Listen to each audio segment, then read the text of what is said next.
Mi punto identifisi konton susiansi na chena lekpo miton le mi kudo gamo do khogeni wa miton mo be ai sogbo miton lo esi ogalo ne khone mi do kudo emekpipon o kho susuti mi do nupana kedo ego tajio mina timena mi do egbe o yemo nya somi bo ye wo maiton le o ya be nu mo yevo yoro tirage au sort bo melekpo ye akpa ton le o ye yi wo maiton le gi emede modo nukona jana emede ni kagbo sena sin agbasa ye be le mina timena mi do nuwa egeme ege godo mina timena mi do o bebe yi nuwa dakole podo boy kon yero sevun le si titomende yero Forum national des enfants mères du Bénin tito gen ils étaient na sevun le na do pli ndono netanglement pon do no bayi eche ton yedo ye ken ye netanglement pon do ego niwa ni kagbo boy kon be le mina timena mi titingbe do niwa mi ton egeme wagoto ho level do mina tereje na mi do kudo emekpipon ene mi kwavo olopavo mi ponto sen mo gbelo di do bibe meda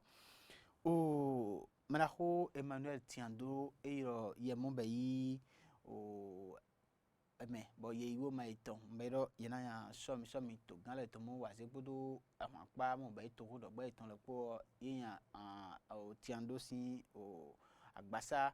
bo we ma mo isin ayi ye ogi ye àwọn pa ton le e mo bodo emerego ye iwo ma ni ko gbele titingbe bo bodo ga ina do iwo ma ni ko gbo me na ho Emmanuel Tiando ewa iko ndo di do ni wa ge o e ma ni wa gede wa ni wa klem lekpo ne mi o na be bo mi wu malo emu jen kona emede yegi emu bodo emede go yegi titingbe wogeno o numo ye idogen ye le na pon ndo se do o we ma aloji amon ye do sona somi mo waze bo e wa do ido aya iton no te ganjina numo na be milege do nlo na declare ye do we ma ji onugbo mena ho Emmanuel Tiando indo okoni kogbedo titingbe ndo nlosin bibeme edo iko ndo doho egele bo ega do time onu na ekpo do edoho do o wesumo miado osumo wa kaka wa do fifunde edoho do nukele ji bi papata bogudo do ado ti time na ido mi yiwo matio mina mo ndo bodo emedego dede de mo yiwo malo o emetitan le mona no we majio embe o mialo democrate si emele mena ho Corentin o ko we godo irene agosagbo bo o mena ho Patrice Talon godo o talala o Mariam gbo ilembe yi emio tongo mo si we ma ton bo emenego owe go mbe yi Alassane Djemba godo Paul Hunkpagbo ilebe yi iledu akpa owe godo e declare o Corentin kowe ikpodo irene agosagbo ndo nukon bo o Alassane Djemba Paul Hunkpagbo mbodego we godo mera o Corentin kowe godo irene agosagbo o mera o Patrice Talon bo o najino ma tarala Mariam gbo era yele wa be otongo mera no mo yido ya todo we maji midoze yanze ndo ejio ene bo etelo do mo Emmanuel Tiando ado idodo yetekpon do ni wa le me FIFA tin no kiko awajije ntin titingbe senu gbe jekedo egena be didi wa tone mina ya tito daho mo iro so sisin agbasa ndo na mi do ye hunson okple eton mo edo kwenu onu konton ekweton ye hunson eji ba mina ho Augustin Tawe Dian gbian ewodo àwọn peton le po ye kenpa do ho taji oweji en mo ni wa le lo yado ni wa mo be ye hunson no jisi ni wa no manyado mi pon ye le ngose holole ka mo be yi gbeta mo jiye no ndodo pledi kogbe o yeyi ndo hunson okpli daho pa mo be ko ya fo ko nkunle pogo gemeton bo tito memo iro conseil économique social onze ote hunson ji dokutonu do etemeni kogbe domeo ogan mon peche mbe président conseil économique social ton edo do kuche maule na mo be yi ozon agbeton le po e wa flin onumo mon ji yedo nukpana ke do titengbe do ple ni kogbe si dome bo mera ho Augustin tabe bien ho yi tomeo edo onu titan mo jimido nukpana ke do ebei o nusiso mo me benele tete na do bei somi to ganton mon waze do mademe edo dodo nukun do nlepon titengbe onu susu do jijo amo yedeji do bene go do ndekpuke de jijo yina to kaka somi gen o mi bei do awajije nu kikome sen mo gbeye tito mo peche do somi gen nu pale o do kan khodo e be ni o mena titengbe nu gele ji papata e yedo nu pana kedo tron egen dio khowe go moji yedo nu pana kedo do pli da hoge sin temeo o gan mo bei so esito mena ho Augustin tabu bien e voflin ye mondo etenlo domele e wado didodo onuwe go moji mi do nu pana kedo titing nentanglo ponde go e bei o coronavirus auto da hoge mo gowalo pa vutete ndunu hengbele do gbelo big papata me boto benelo sungbo e wado tintimedo gamiton beneto meiton le yegbe kan khotitingbe senmo gbe e jekedona yedo khwevunche autoni kogbe ndo sukudoni e nizon yena kenpa ndo khotitingbe ngo voflin to vito siledo yedona tempon bo osemo ezeote bo seni kogbe le yuna zan ndo khwevunche coronavirus yedona tempon nkpenkun osengele go zan titingbe do coronavirus e huto vile po otologo ewando enizon mina kenpa do khogile big pakpata go senu gbe e jekedo e do ho ton le pogodo ye momondo opilo domele yo amontete do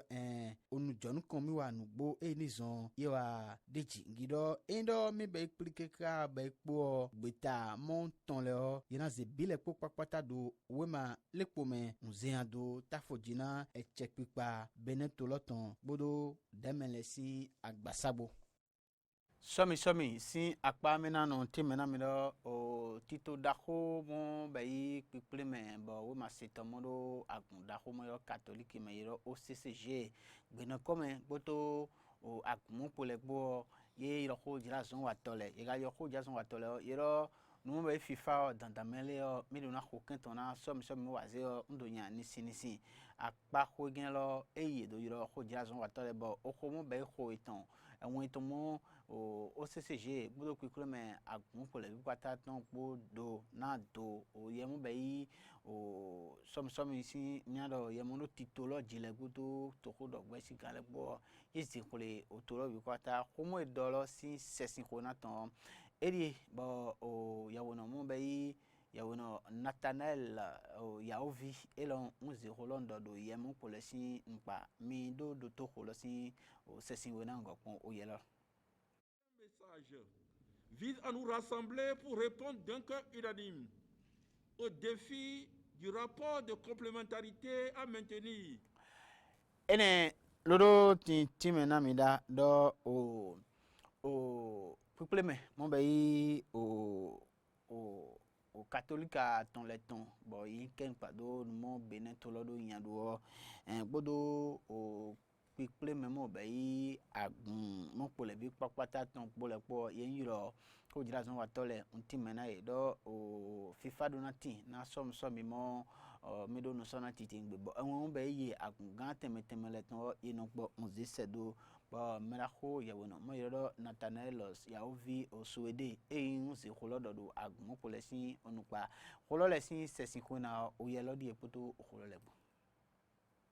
donu so bo mademeo edona ya somi nya so to gan yoyo amisa yan tole bene vinwai bo ozon yeton da khumbe do iduna tenpon FIFA tin na bene to miton lo FIFA gana do tin yo FIFA lo do na tin do yele sun lesin chenchen e ni zon yemo bayi amisa yan tole do chan ide ple catholique no anya gbegbowe no anya vodun sin anya ye do chan ide ple do titole pome mbe do yena no po unyi gbe wan sedo otogan le yemodo tito somi tonto le na yedo wozon lo olodolo me beneto lo ndo be somi lo do FIFA me nukiko awajije me beneville big papata ye be ye mededa wonyi wana FIFA nizon ye dona tempon nkokan olopavo onmo bayi gbenopolo ni sian titengbe mede mado yana sofo mede no ai mede ga sofo mede amagisiwa do pe dona melo do somi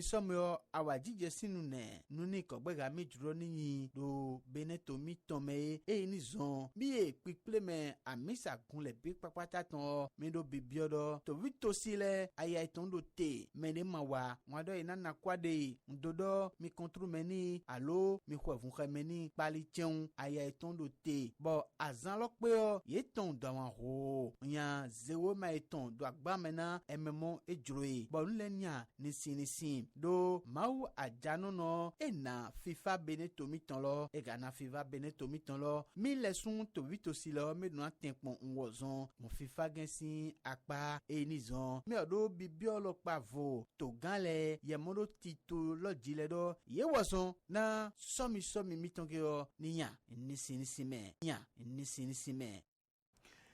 ene somi miton edonanya ni sinisime senu gbe eje khero apagelo mi na tron yan bo ikonsin to lo me fond do ami do quickly me se vun le ton mo irodo Forum national des enfants mères du Bénin yeba yi okli daho le po do boy kon la fon o okli do me yi ken gbado e cheun be se vun ton le o rudomo se vun do le naga ina pin kun o vile godo naga ina zia ya vile ton do jidona o vile lo sun le o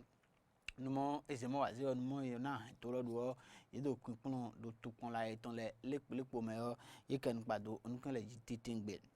bo ikon eye no ndo o be ni ko gbe mi le sumi no eten lo do me gabo mi ko lo le sin sesin ko ne ton bodo o yele po wana mi do pon ngo do to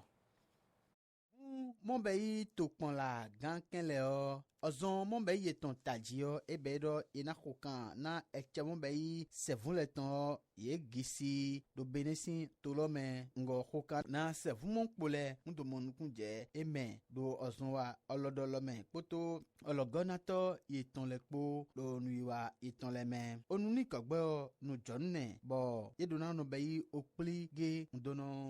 nokpo do netan glumepon de go nizon edoze nuiwa dahoge do te au Forum national des enfants mères du Bénin. Yedo tito de nebo se fun le no moide uno kenpa kitingbe do onmo do jijo do benesi tome bon se fun le sin apa bon topon la eton le lekpo me o yeno kenpa do ni ko gbele bi papata go wegenu yedo gi won wi mo ina zan do topon la eton le me na nu be yi se fun le sin eche yedo ndo be yi gigisito bo ovi mo kon mi leken o elosun ewa pe lo sin tomega ewa yi ko edo tintin mendo onu taji mozon mi dodo opleni ko gbebe yo ebe yi mi do na tenpon na sevun le big papata do tokon la eton le lekpo me o yeno yi ozon eton mo izian wa do sevun eton sin apa o na nu kon yan tokon la eton le me ewa do tintin mendo mi pon gbelo me tete o sevun le susu eton do oyaji ozon sevun mazian wa o yedu wa ni ko gbo ebe ndi ma jon di pepe ni zon obrige do me o mi net anglo me pon do nu kan le big papata go na sevun le ngi o hudo yeton le boto eche eton yedo do obenesin to lo me do tokon la eton le lekpo lo me edodo potolo tokon la gan boy kon ton mo do jono eton yi do boy kon yedo pleni ko gbeile menaho rifendal meda elosun hoga edo di dodo na yena beido sevun le ndo yinu nwe na yena beido sevun le ndo ginmo yena no gbetomendo do kuno yisin akpa nuni ko gbe o dandan me ele nizon o me hun etitengbe na yo da hoge mo yezeute bo yeno ple sevun le do kwenu unu timenu nai bonu susu sin akpa nu kon yan iton sin oloji nu mo be mi leke o ezonbo mina sona sevun le bo ezen o yele ndo ahen benesin tolo titengbe se mo gbe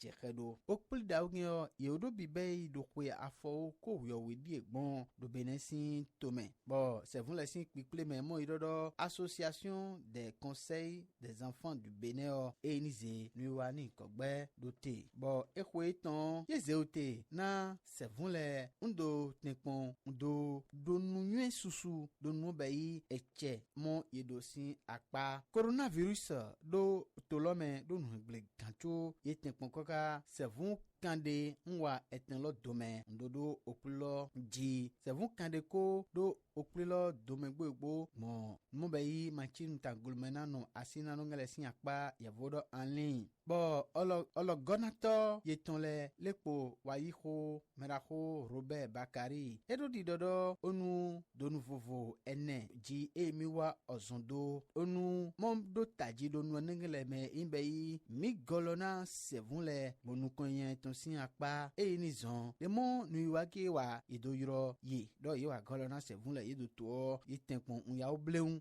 wozundo ovile go ni zon oplige domeo yedo na tenpon unplonu ovile John Jojale yedo gido tokpon la eton le lepelepo meo yedo sona wa nanu konya ha yeton le meton titengbe opri dahoge mo be yele ozon ton ye dodo nu wale na beina azan titan yena ido na nunywe sevunle do nususugo ba azan we mokpolo yena yi do ne tan glomekpon do numo yena beido bo okplomo ye yile ido izan do tokonla yitonle lekpolekpo me